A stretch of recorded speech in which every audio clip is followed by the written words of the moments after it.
So we talked a lot about in the morning about the problem. We talked a lot about polarization and what is it. And now we're going to talk about, okay, what do we do about it? How do we fix it? How do we build the ecosystem? And in this next panel in particular, and I'm going to turn it back over to you, Mike, because you're moderating the panel. But it's a discussion around advocacy, community, and society. How do we build that civil society that we so desperately need? And what does advocacy in this space today look like? All right. Okay. Well, thank you, Summer. Do we have everybody in our panel teed up? Yes. Hello, everybody. Good to see you all. All right. So I'm going to do quick introductions and talk about the purpose of this panel, and then we're going to get right into the discussion. This is a panel about civil society and the nonprofit and NGO sector. We intentionally began the prior panel talking about government, military, law enforcement, because that's such a crucial set of tools and instruments for dealing with polarization and depolarization. But we really wanted to focus attention on this other part of society because so many of our participants are involved in advocacy and civil society. And this is where social entrepreneurship happens, where you can just create a new initiative, whether it's a neighborhood association, as was brought up, or whether it's a big, sophisticated international nonprofit. There's a lot of expertise in NGOs and civil society among our group, and there's a tremendous amount on this panel. Let me begin by introducing Clint Brewer. He is a public affairs strategist in Nashville, Tennessee, with extensive experience in integrated campaigns, project management, and crisis communications. Prior to that, he was a journalist and media executive for 16 years. And because on our prep call, it came up and it sounded like he is approaching us from the right of the aisle and is part of our ideological diversity that we have and represented, I think, throughout the whole summit. Sadia Hameed is founder and executive director of Thought Partnerships. Prior to founding Thought Partnerships, she served as the managing director of the Nexus Fund. She also serves on the board of directors for Invisible Children, the steering committee for the Peace and Security Funders Group, where she is also a member of their committee on advancing diversity, equity, and inclusion and philanthropy. And I have only barely even touched the surface of her involvement in many, many endeavors. Bernadette Onyenaka is a racial equity curriculum designer, facilitator, and consultant, driven by a vision for racial justice achieved through transformational racial equity education and practice. She co-founded the ONG Racial Equity Collaborative, where she designs the firm's equity curriculum and practice recommendations that center intentionality, accountability, empathy, and dignity. And we first met at the Community Overcoming Extremism's first summit, focused on the public sector in St. Louis, where I saw some of her leadership in this respect in the discussions that we had. And last but not least, Nathan Stock is a non-resident scholar at the Middle East Institute. And prior to joining the Institute, he spent 9 years working for former President Carter's organization, the Carter Center, and he is currently based in South Carolina, where he consults and writes on Israeli-Palestinian affairs while very much living in not in one of the big cities, but out in the world where a lot of these cross currents are happening, as we discussed in our prep call. So with that, I would like to get into our discussion. We talked about speaking candidly from each of your perspectives about your experiences, both with taking the measure of polarization and with working on depolarization. So I would love to turn it over to each of you to speak for a few minutes on those topics, and then we'll have a conversation among ourselves. And if we have enough time, I'd like to reserve 3 or 4 minutes at the end before we go into the next breakout for questions from the audience. And so please be thinking about that, and you can raise your hand and I'll be able to call on you for a question for this distinguished panel. But let's start, Clint, if you could start off, and then we'll just go alphabetically: Clint, Sadia, Bernadette, and then Nathan. Michael, and I think you wanted kind of a personal anecdote and then just some best practices. Is that you want me to get through all that on my go? Okay. Yep, and if you take 4 or 5 minutes to do it, that'd be great. Sure, great. So thank you. I think I'll just start with a personal anecdote and kind of take you back 10 years to the 2010 election cycle. I was the politics and government editor of the Tennessean, the largest newspaper in our state here in Nashville. And there was a very heated district congressional race outside of Nashville. And you had forces from outside the state making a simple expansion of a mosque, the physical expansion of a mosque in this suburban city and issue in this congressional campaign. And you had forces from both sides trying to use it as an issue to sort of take over the dialogue in the campaign. As the politics and government editor, I had to have my staff cover it. You know, there was one particular operative in the field named Frank Gaffney, who I'm sure many on this conference are familiar with. Well-known critic of Islam and of Muslim American organizations. I actually made the decision to invite Mr. Gaffney into the Tennessean newsroom to hear his viewpoint, which was not a popular decision. It met with some level of disdain simply because people thought it was one conservative doing another favor. What I really wanted to do was question him about his motives around taking what really is a local issue and turning it into a national one for his own benefit. It was a heated conversation. It did not go well. He felt our coverage didn't give his views enough credit. I was very pointed with him and told him that I felt like he was creating a cottage industry by creating fear around something that was protected by the First Amendment, which is religious freedom. As a journalist, I'd come into contact with a lot of, frankly, dangerous people. I was a little bit of an adrenaline junkie when I was a younger man. So I dealt directly with gang members, organized crime members, Klan members, corrupt cops. I mean, I'd kind of run the gamut. But this was different for me in that it was, an ideological conflict and a very passionate one, a divisive one with a fellow conservative.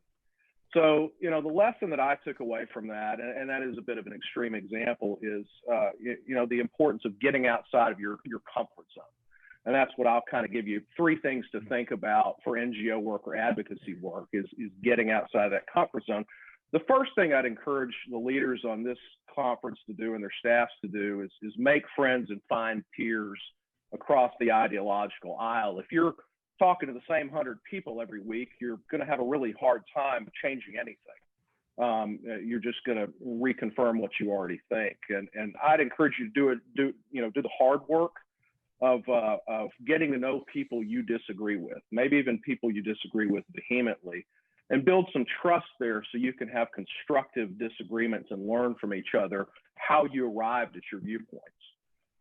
If you're not regularly as a leader willing to talk to the other side, then you're not really building bridges or seeking a civil society. You're actually kind of doing the opposite.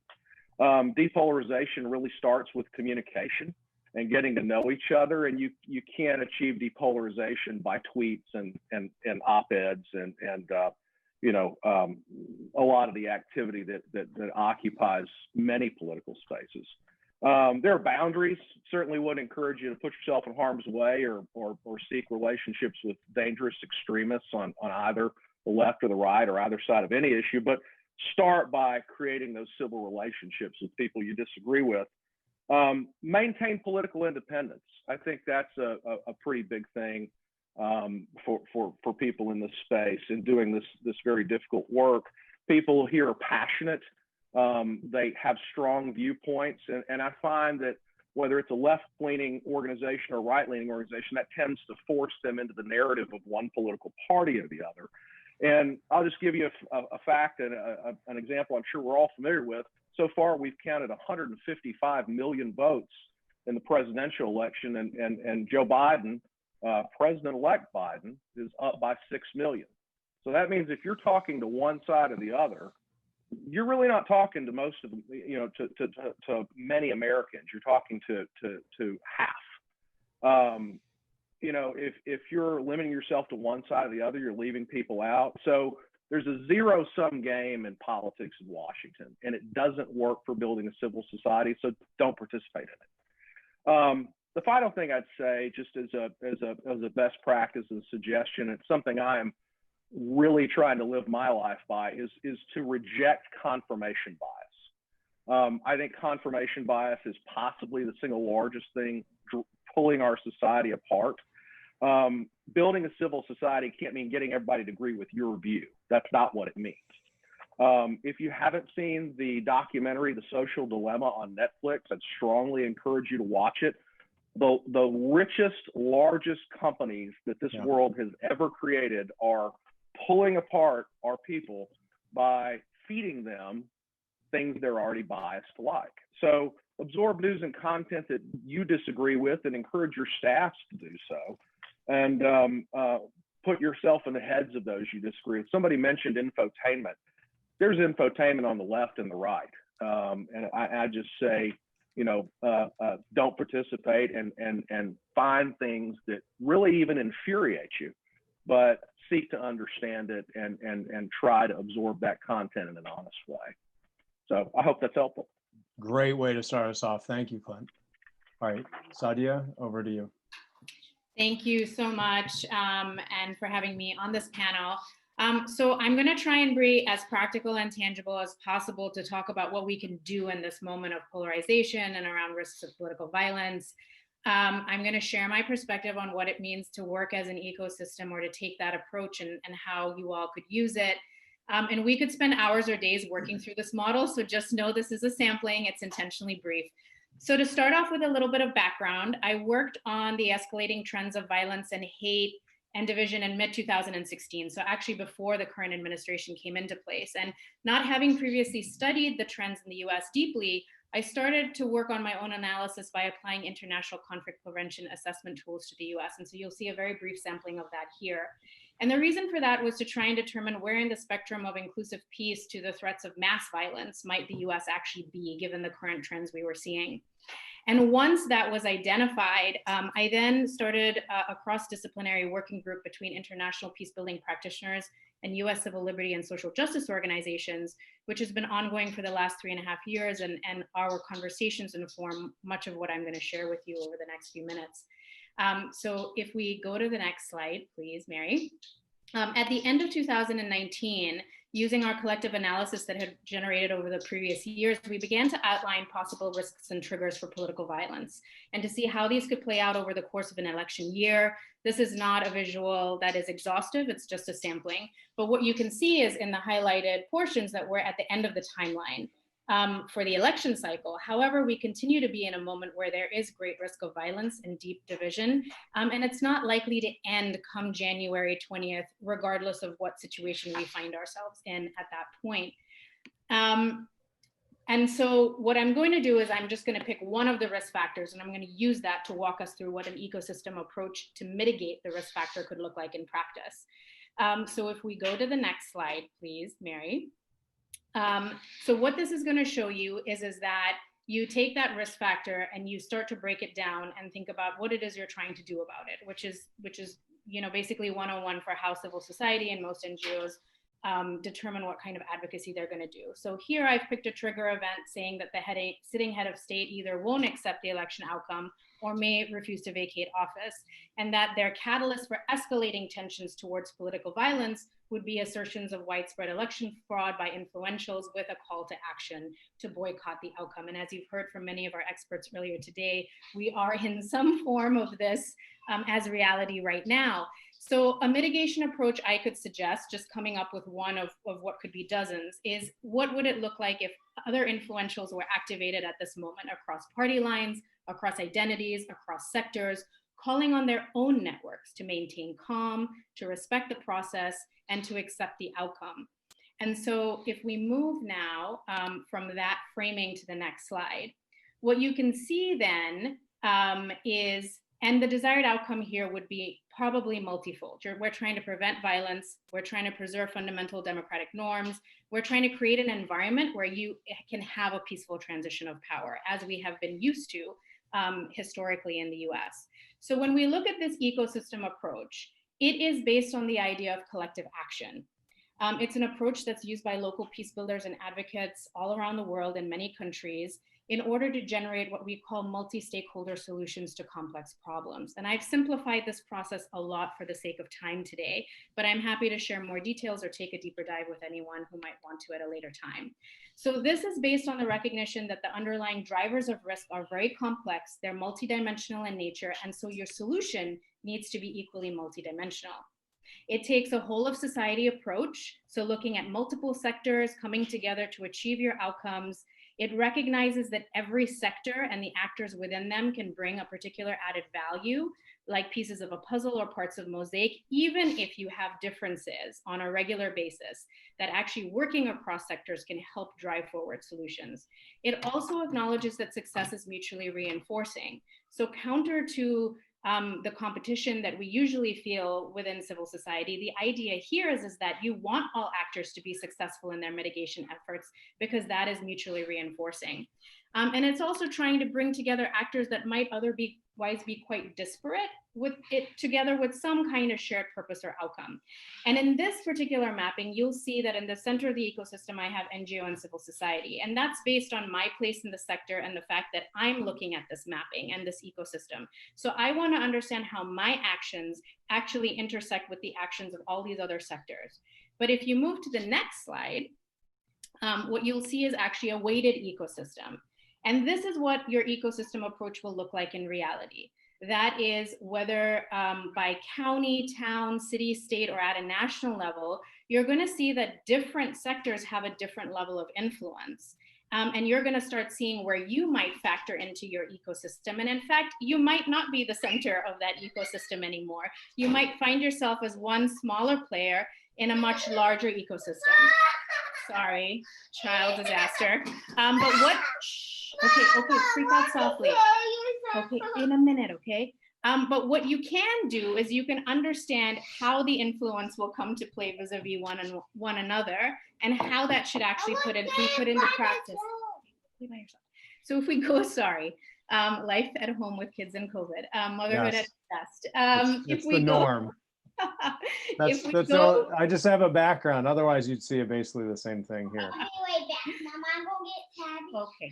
If we go to the next slide, what you would then do is you take all your influencers in the ecosystem, and mind you, I've given you a sample of actors. It could be many, many others that are not listed in that graphic. And you can start determining all of the actions that everyone in each of those sectors could take in order to bring about your desired outcomes. And the truth is that that mapping could be so huge that there is no way that you could actually mobilize all of that into action. Can you please let him in so he stops banging on the door? And so what you can do, though, as you'll see through the highlighted sections, is you can start to identify a critical thread where if each sector took a set of actions, they could actually come together to drive forward your goals. And that's the idea, is you're really looking at cross-sector, collective, mutually reinforcing action. And then if we go to the next slide, you can see what that looks like when you map those actions back into an ecosystem. And again, you can center yourself in that ecosystem to figure out how would you act and interact with all of those different actions? How would you answer key questions about how you address the risk factor, what the influence is, who's going to be influenced by which part of the sector. And then when you move that to the next slide and you see that weighted again, you can start to understand how you move things forward and where you want to put more emphasis, or less. So in this diagram, you'll see more emphasis on faith, maybe less emphasis on business. But again, this will be very much context specific. And in the gray circle that's other, that's the example of everything else I haven't even thought of. So like neighborhood community groups came up earlier as a part of the sharing from the breakouts. So you really want to make this as rich as possible. And the idea here is that if we're looking at tensions and trends that are going to last well beyond just resolving the outcome of the elections, then you're going to need different members of society to continue to leverage their influence around their networks in order to continue to create the environment where democratic norms are accepted, where political violence is minimized, and where you're moving towards just much more social cohesion than we see now. And on the last slide are some very quick best practices and lessons learned. I'm not going to go over them all because I've already gone over my time, but they will be shared with the resources that you get after. And again, sorry, this is life. I would thank you, Sadia. I would only moderator's privilege to say I think you both exemplified some conflict resolution and grace under pressure there. And I got a really nice message from somebody out there, which has said, this is the authentic life that I love. We are able to experience together because of COVID. Thank goodness for beautiful children. So Bernadette, let's turn over to you. Sure. Thank you. And I'm actually really glad that I'm going after Sadia because that ecosystem mapping is really important. And my work, and from my perspective, I fall in that educator space and both facilitating those conversations, those safe space conversations. But in my work, we take it a couple of steps further, where we work cross-sectorally with public and private sector organizations, including government, to not only have these conversations, but then to make a plan for implementation around this. So with equity, racial equity at the center.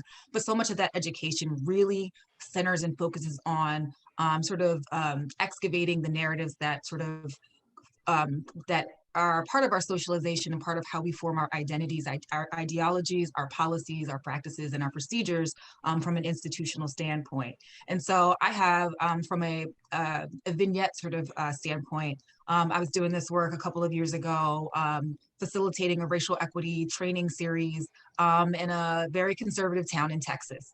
And it was a government institution, a government entity, and the attendees were not happy to be there, and it was rough. But I saw, even within that space, a lot of contention, a lot of resistance. What really started to make the difference is when I could start to identify the fears behind the resistance, the contention, the fear of these people worrying that what happens when white people become the minority, and people actually physically voice that. And so I think part of this depolarization, the work, has to really speak directly to what people are afraid of. And the challenge is that because as a nation, we do not have explicit conversations about both race and the history of race in this nation. It's really hard to have public discourse about the things that people are really afraid of, and then be able to address those fears with not only truth, but with really connection. And so for me, in that example, that experience, the ability to confront several different types of resistance and challenge and just outward animosity, and over the course of 3 trainings, at least get to a place where you couldn't cut the tension in the room with a knife, and there was there was action around which they could center what they had learned into implementation from their institutional standpoint. That for me was an indication of growth. I think that has lots of implications on how we can move forward as a nation when we really start to talk about the things that we are afraid of, and then start talking about the vision that we actually do share. Sometimes I find it very frustrating around this conversation of meeting people where they are, because often that requires, I'm going to be very explicit, that often requires the people who are being attacked, communities of color, et cetera, who have often and long been on the receiving end of historically racist policy, practice, procedure in this nation, to meet their attackers where they are. And I don't subscribe to that, because I've tried to do that in this space and I found it to not be particularly effective. But to be able to present information and address specific narratives that we know exist within, that I know are very, very clear within people's ideological framing, and then address that with counter narratives that have evidence behind them, and then also identifying that at the end of the day, a shared vision for a healthy, happy life is what everyone wants. And then what that then requires is sort of the space through which we use to educate, to then start to chip away at that really deeply held resistance. Now, I would say that this is an approach that works really well for people who are not so far into the extremist part of, anti anything. In terms of that, I think that we need to have a very different understanding of a much more deep understanding at a much larger scale around how to address and really what is driving sort of that the sort of extremist behavior that is anti everything that isn't whoever that group is. And that's.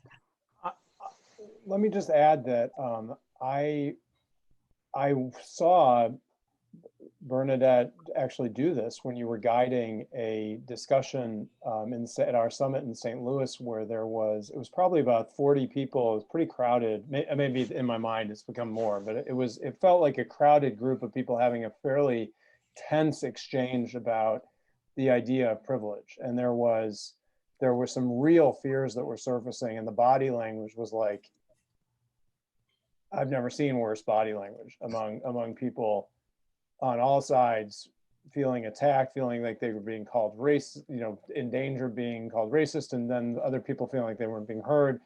And there was this move I saw you do in this mode I think you're talking about, which was actually to reach out and like identify and hear the fear that was animating.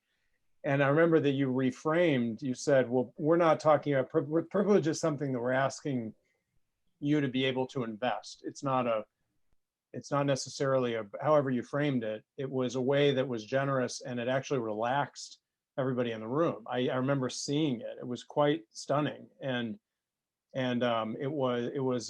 years later, it like is an example in my mind of like how depolarization, like a very specific, almost kinetic example of a very polarized situation calming and people connecting. Yeah, I would add to that those fears. When I talk about identifying fears, I mean that across both sides of the aisle. And I sometimes find it more frustrating with the well-meaning liberals who think they understand but don't fully understand. And concepts like privilege, often people feel very attacked. And I find that often the discourse around privilege is insufficient. It's often really sort of this. It feels purgative. It feels interrogative, and it feels like we're calling people.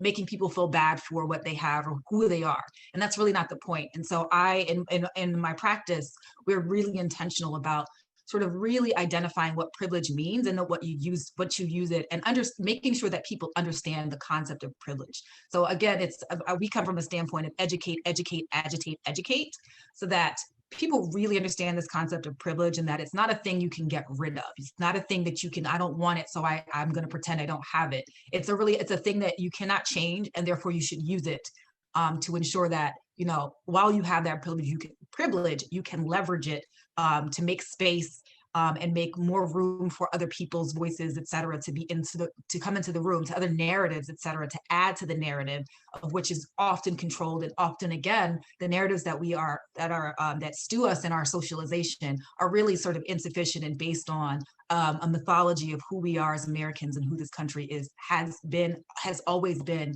and continues to be. Okay, well, thank you. So with that, Nathan, I would like to turn to you before we get to a conversation and some Q&A. And I just want to say how we did do a prep call. I am fascinated by what you are doing. The fact that you're an expert in foreign policy and Middle East issues, and that you are working and living and observing and dealing with polarization out in the heartland. And if you can comment to some extent, whatever you're going to share, I think it is a particularly fascinating instance of seeing in, rural America, some of a domestic stateside example of some of what you've worked on as an expert internationally. Sure. Well, first, Samar and everyone, thanks for the invitation. It's great to be with you today. So, as you mentioned, Michael, most of my career focused on mitigating conflicts in the Middle East. And for the longest time, I never wanted to do anything else professionally. When I came to the Carter Center in my early 30s, in their Middle East conflict department, it was my dream job. I thought I would work on that slate of issues for the rest of my life and be perfectly happy. But somewhere in there, it was impossible to ignore the parallels back in the United States with the deep-seated identity-driven conflicts that I was seeing in the Arab world. It was impossible to ignore similar trends back at home.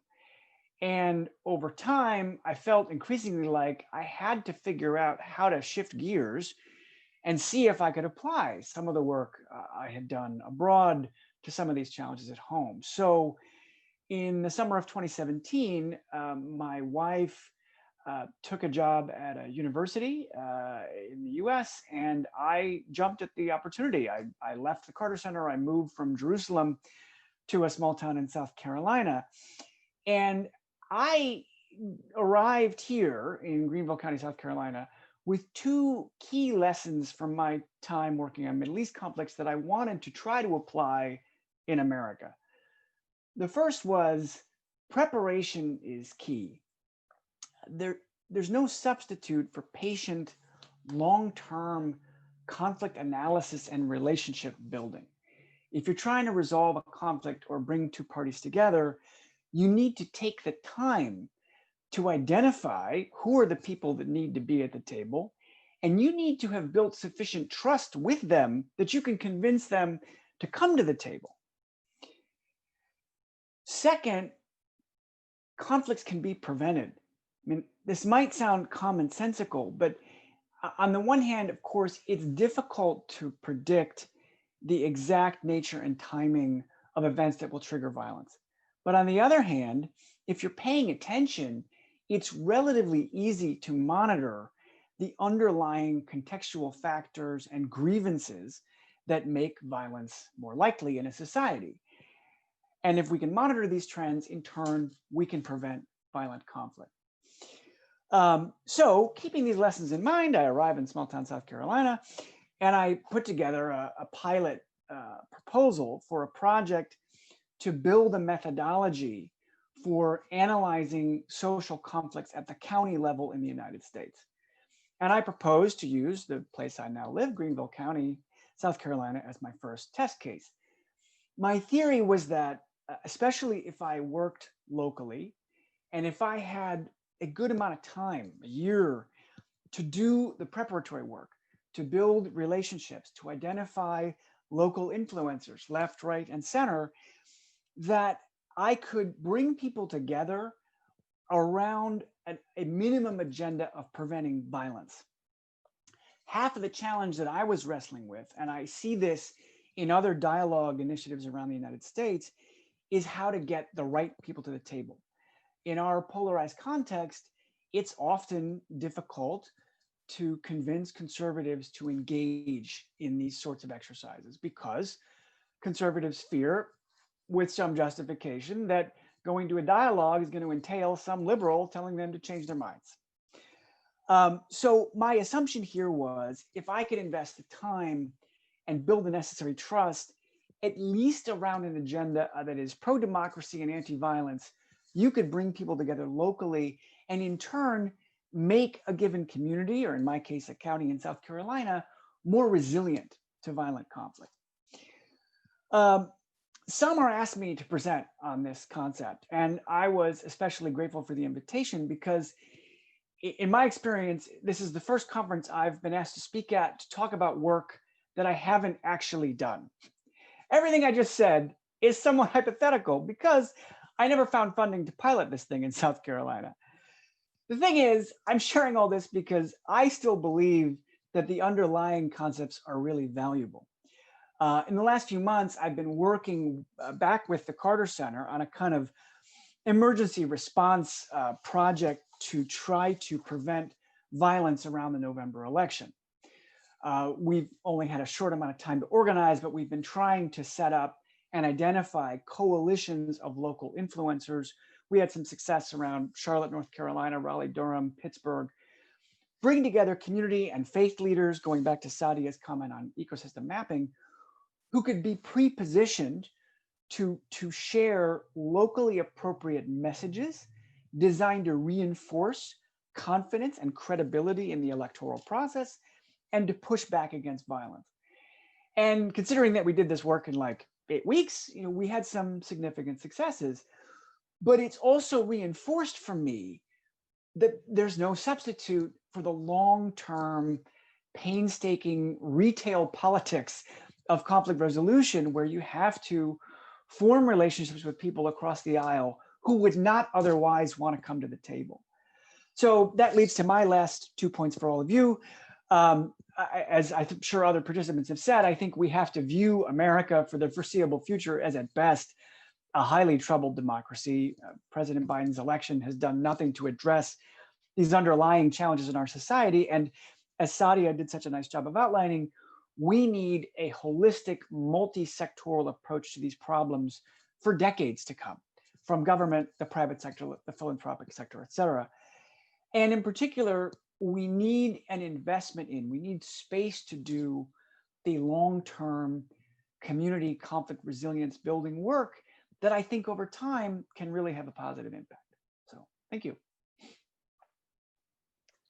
Great. Well, I think that these comments and your anecdotes and different tools have been so rich that I think we should go straight to any questions that folks might have before we go to the breakouts. So all you have to do is raise your hand, and then some combination of myself and Mary and Megan will figure out how to call on you. So does anybody out there have a question that they would like to ask of any or all of our panelists? Sandra Turner.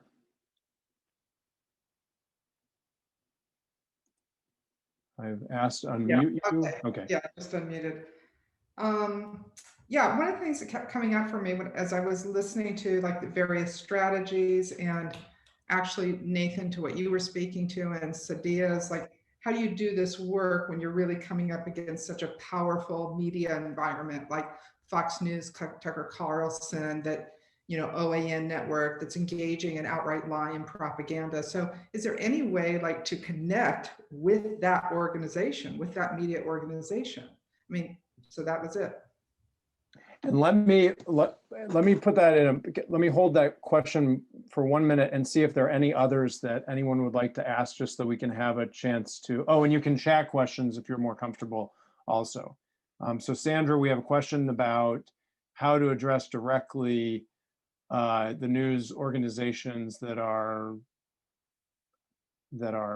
creating a propaganda and an environment where it's hard for people to be receptive. Okay, Patrice, let's take Patrice's question, and then we have Jared Morey. So let's do those 2 other questions, and then I'll open it up to anybody who'd like to address any combination of those 3 questions.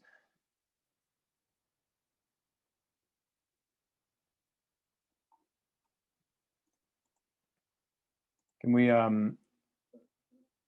so I think that'll be Patrice O'Neill and then Jared Morey. You have to unmute me. Hi.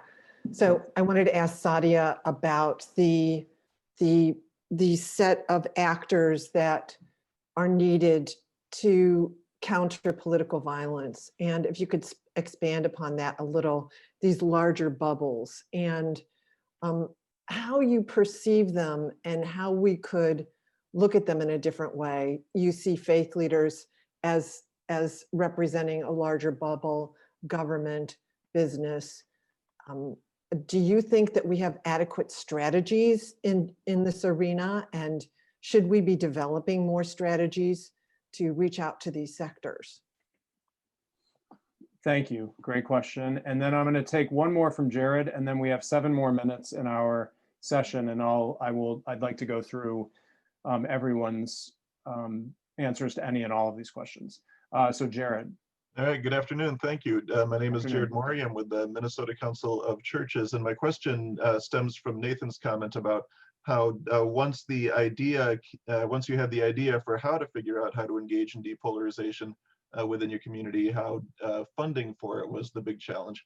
And I think we, like a lot of the other organizations on this call, do continually struggle with how do you fund depolarization? How do you fund empathy building?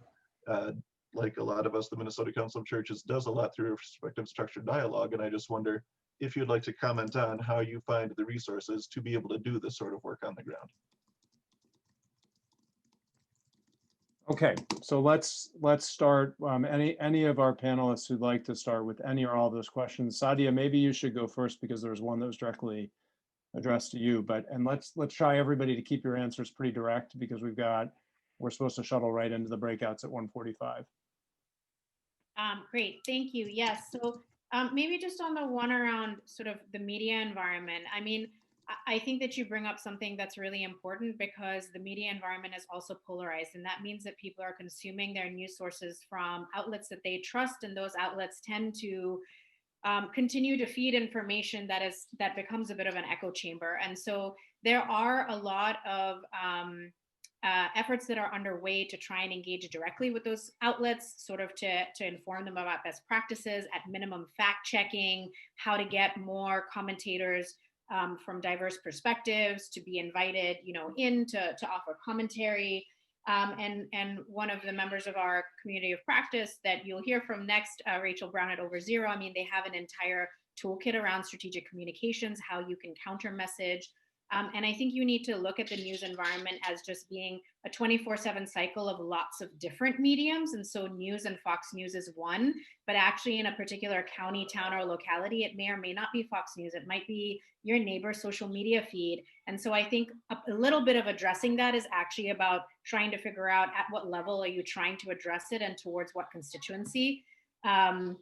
And then Patrice, to your point of the bubbles. So, I mean, these bubbles are really meta bubbles, right? And they're meant to just be illustrative. But if you were to take this and you were to apply this at a county level, and we were to take the example of, for example, what peace builders in Kenya did after the election violence that they experienced, you would actually map this much more hyper locally, because the truth of the matter is that when you're trying to prevent violence, you can try to do things at a national level, but where you really need to meet people is in what they consider to be their community, their neighborhood, and start understanding what it means to feel safe, secure, heard, included, and how actually the different political factors might be weighing on them. So I'd say these bubbles would come all the way down, and you'd be talking about a mapping that wasn't just business, but maybe it was all of your small business owners on your town's downtown strip, for example. It might not be faith. It might be, particular pastors or religious figures who have a very distinct following. It might not be government. It might be like your local county elected officials and exactly who they are by name. And so in the absence of having more time to get into that, I think that all of this needs to be contextualized locally. And the idea of an ecosystem is that you have lots and lots of ecosystems working in tandem towards a shared goal that helps then move society in a larger scale at a state or national level towards regaining certain norms, whether that's around nonviolence or civility, discourse, et cetera. And I'll stop there because I know we're short on time, but Patrice, you and I can chat more, of course. Thank you.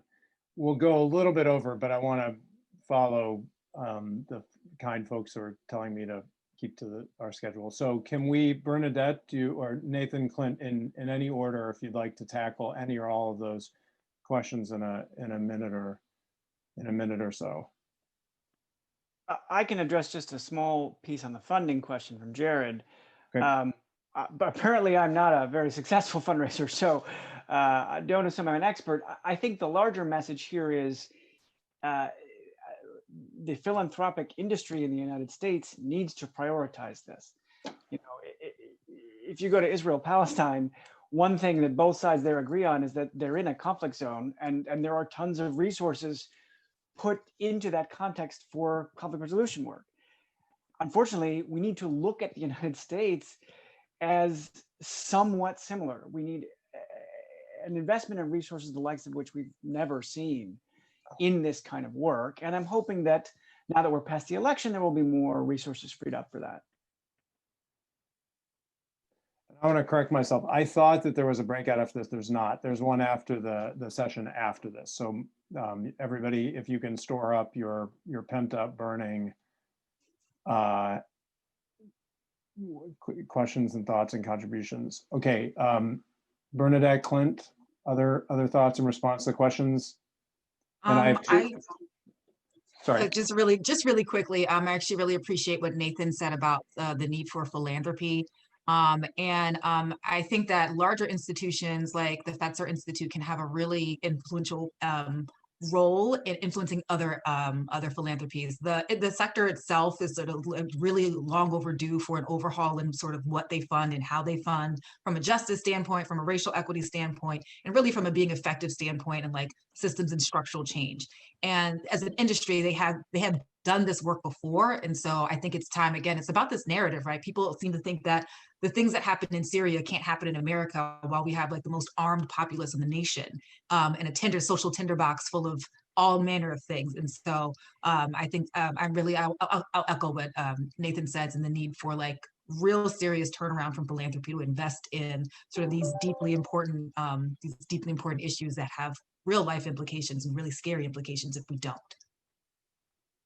And sorry. Go ahead.